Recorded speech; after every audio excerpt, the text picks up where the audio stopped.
Smitty partying with the champions at the Tropicana Hotel and Casino in Las Vegas, the Nevada Boxing Hall of Fame, year number 2. This guy's going in, and he belongs in any Hall of Fame. He's the real deal. Former undisputed heavyweight champion of the world, Evander Holyfield. Good to see you, champ. Well, thank you. Let's talk a little bit about what this town, Las Vegas, means to you. You've had some legendary fights here. When you think of Las Vegas and your fights, you've had some crazy ones too. What do you think of? It means a lot. I actually made the Olympic team in Las Vegas in 1980. A lot of people don't know that. And yeah, and that's where it started off. Then, of course, I won my second championship here against Ricky Parkey, and I had so many title fights here, and so this became like a home to me. I wonder, people think about Fan Man and Mr. Tyson and all that, but I really think about that first fight with Riddick Bowe. I picked you to win that fight, and that was just such and it didn't go your way, but I still think that was just, boy, where does that fight rank? Even though it wasn't a win. Well, of course, it's one of the top fight, because that fight kind of gave me that mind. Do I really want to fight again? That's my first defeat, and in 1992, and the first time I had to talk to my son and tell my son, sometimes you give your all and your all just not enough. But my son kept crying and said, "But are you gonna go back?" I didn't want to go back because my son. I didn't want my son to do the same thing that I was about to do. I wasn't gonna go back. But but my whole life I went back on everything to get it right. And so, because I didn't want my son to think life is about you give your all is not enough, you just quit. I went back.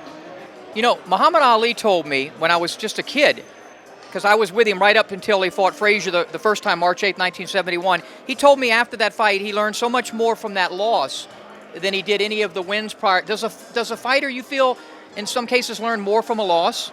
Well, it's good to learn from your wins. You can be like Rocky Marciano, just win. Yeah.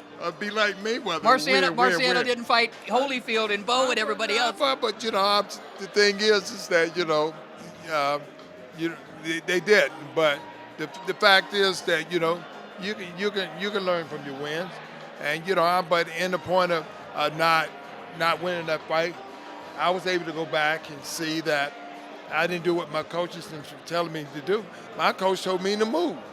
Riddick Bowe told me something like this to get me to stay there. He said, if you don't run, I'll knock you out. So I decided I wasn't going to run. I ain't get knocked out, but I almost got knocked out. That Southern stubbornness got to you. Well, it did. It's funny because we just celebrated our 10th year anniversary of the television show. Our first guest, April the 1st, 2004, was a show we did with you, and you talked about the ear bite, and then Tyson came on with us right after that, and he apologized to you on there, and of course people don't realize that thing with you and him, it still gets talked about, but it's so damn far removed. You guys really don't even think about it much anymore, do you? Well, not me. The big thing about that, what happened, is show that boxing, that you can forgive. And I forgave Mike, and Mike and I, we talk and we do a lot of things together. And that's the big beauty about anything, is that boxing is a sport. And it is what they call a gentleman's sport. Unfortunately, we all fall short sometimes. And like he said, I headbutted him, but I didn't do it on purpose. And I don't think headbutt is bad as bite. You hear that, Mike? So important for the fighters because they light up, because unlike other sports, they don't have the pension plans and so many of the other things that I know you and other Hall of Fames like mine in Florida, they're trying to also, because at the end of the day, this is for the sport, but it gives back to the fighters who need it the most. That's right, and and again, one of the things that we do, because we had a double-edged mission when we started, which was basically to honor those who have meant so much and made significant contributions to the sport of boxing in Nevada, but also to aid boxing-related causes. And that's and again, I just think that's an area where people do not do not really care outside of boxing, and if we can help retired boxers, if we can help scholarship programs at colleges that have boxing programs, youth boxing programs where they have a lot of dilapidated equipment and maybe have any trouble getting funding, that's what we're about, and we're trying to help in that area. Hey, let's talk a little bit about Las Vegas. You fought all over the place, including here. You do so many fights here. Your great work with HBO, which, by the way, you continue to improve as a commentator. I'm very proud of you for that work, especially helping those guys who can't see certain things.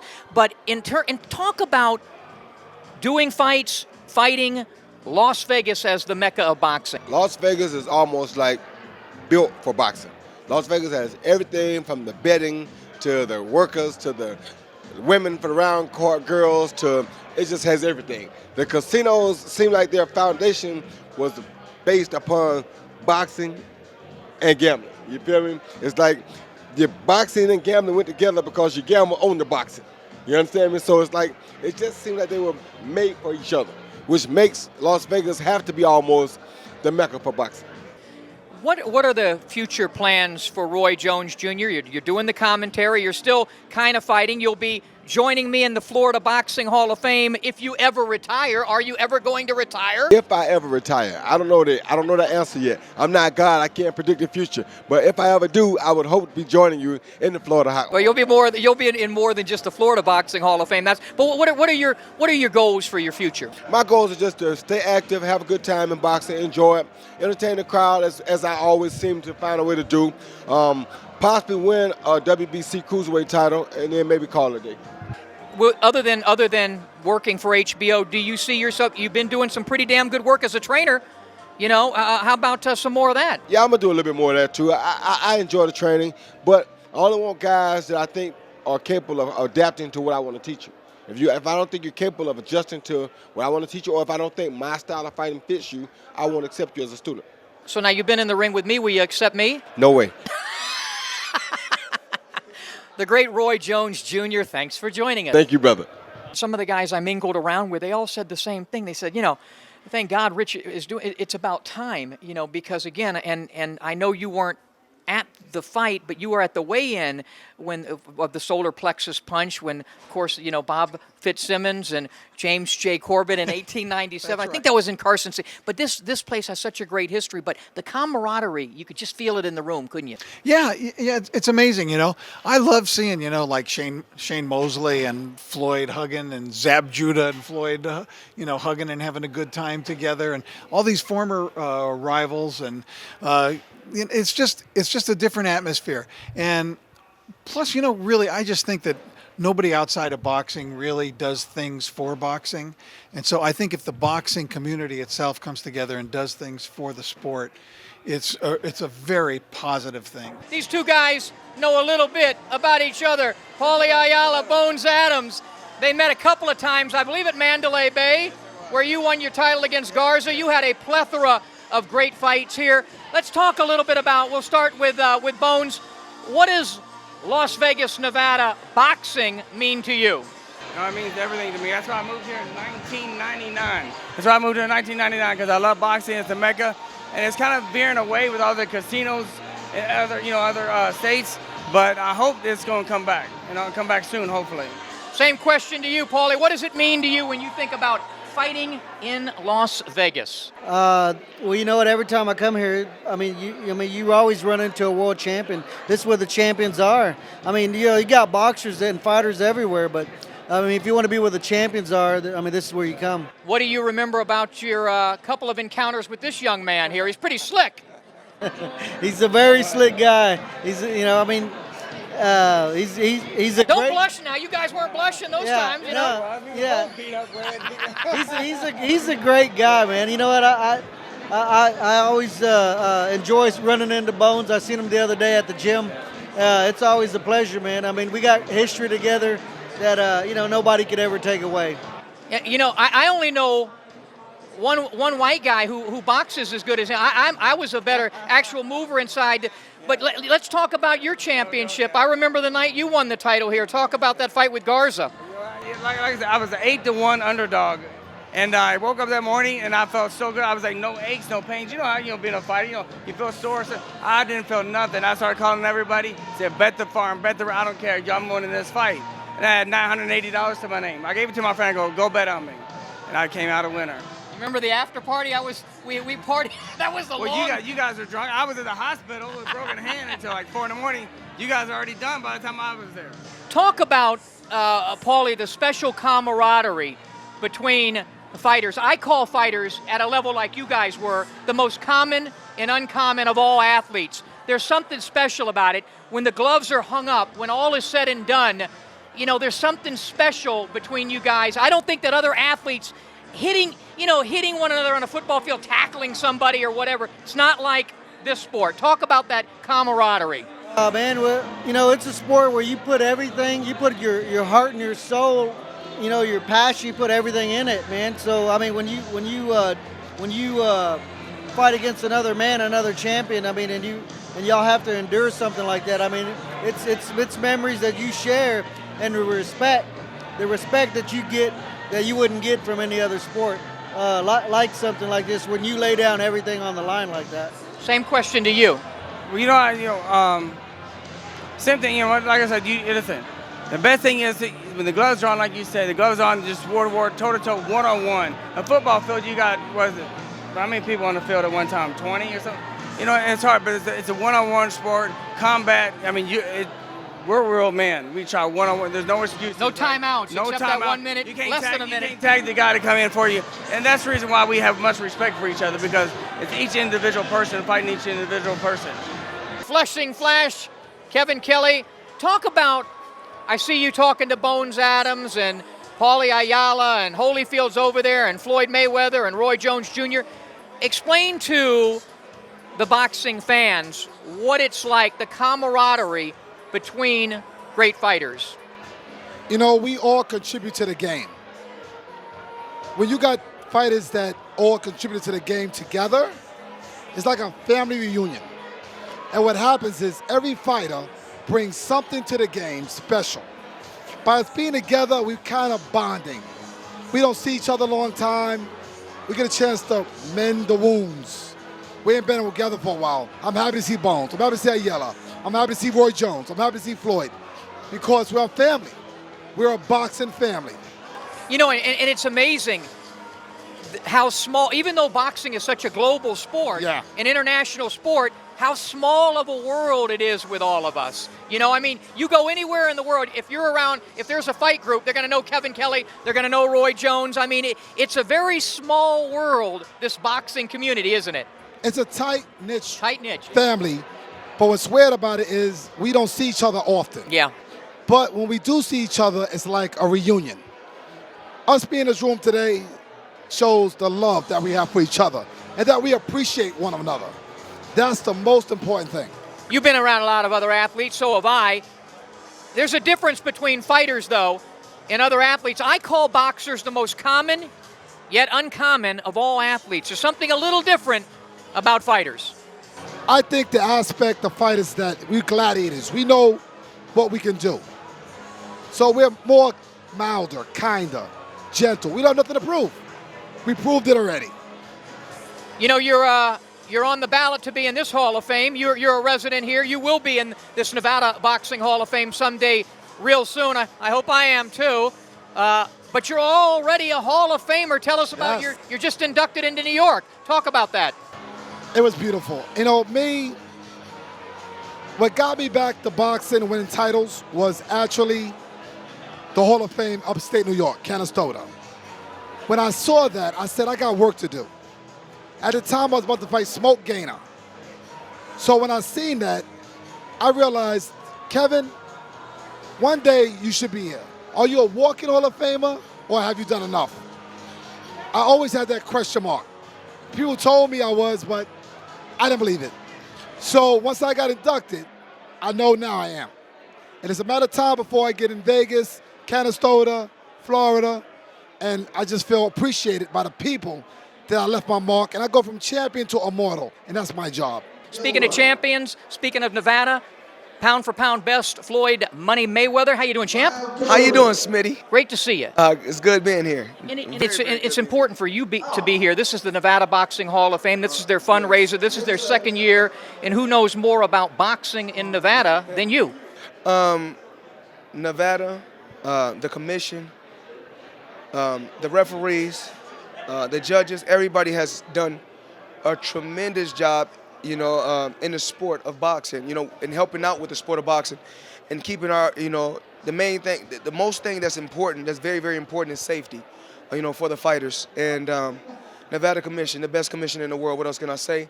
The Nevada Boxing Hall of Fame, Rich Murata has done a tremendous job. Rich is a great, great guy. He's been around the sport of boxing a very, very long time. Very, very seasoned in the game. You also very, very seasoned in the game. And anytime I can give back my time or my money, is worth it, because this is where it all started from in Nevada. And when you think about it, I mean, boxing goes back to the solar plexus punch with Bob Fitzsimmons in 1897, stopping James J. Corbett. You and I weren't around then. I was close, but it's about damn time they get a Hall of Fame here. The Nevada Boxing Hall of Fame, I'm happy that they finally got one. Last year, I wasn't inducted, but I did. For the first Nevada Boxing Hall of Fame, I did get Fighter of the Year, which I was very, very happy and very, very pleased with. This year, we don't know who the candidates are or who will win, but I'm pretty sure it's going to be another great fighter. We're going to do more of these community-oriented fundraisers and events, because we really don't want to be, Smitty, a Hall of Fame. Nothing against any other halls of fame, but we don't want to be one that has this induction and then disappears for a year. We want to be part and parcel of the boxing community throughout Nevada. We're going to do another one here in Las Vegas. We're going to do one up in Reno, and we're going to, of course, have our inductions there. But we're going to be part of this boxing community, and the more we can do to bring the boxing community. I mean, look how acrimonious things are. But it seems like in our events, I mean. And you had, by the way, you had people in this room tonight from all the different, the Cold War was not existing here tonight. That's right. That's exactly right. And, we love that. Yeah. We just love that. I'll never forget, all the things that were going on last year at our induction dinner with Mike Tyson hugging Don King and Bob Arum arm in arm, and Floyd Mayweather actually thanking Bob Arum. I mean, you just can't even believe the stuff that was going on. What are they serving at the bars here, right? It was great. Yeah, I love that. How important, though, is it really for you to go down as an all-time great? It's very, very important, to give the sport of boxing 37 years of your life. It means a lot. It means everything to me. Of course, it's about the money, but it's not about the money when it comes to you wanting your name to live on as one of the greatest fighters to ever live. And I truly believe that I will go down as the best, or my name will be mentioned amongst the best. There are a lot of Floyd Mayweather boxing fans out there, and there are a lot of young fighters who want to be like this guy. Floyd, just look into the camera, a message to the young fighters out there. To all the young fighters, just continue to believe in your skills. Listen. You have to listen. The key to becoming, a champion is listening. You got to listen. Dedicate yourself to your craft. Work hard, and just keep believing. Just keep believing. Never let no one, break your dreams or tear you down. Stay focused and work hard, and anything is possible. What the mind can conceive and you believe, you can achieve, and he proved it. Pound for pound best, Floyd Money Mayweather. He takes on Marcos Maidana May the 3rd at the MGM Grand. Thanks for being here, champ. Thanks for having me. Continue to support the sport of boxing.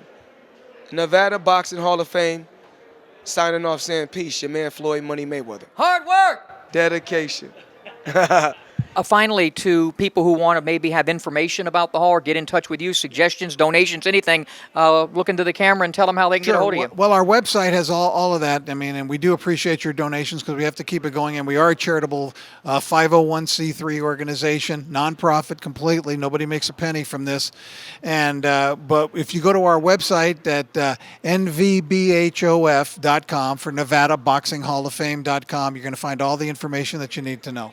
Founder of the Boxing Hall of Fame. It was a great night with the legends parting into the wee night. I think it's time for me to have, and Rich to have, a glass of red wine. Thanks, Rich. Well, thank you, Smitty.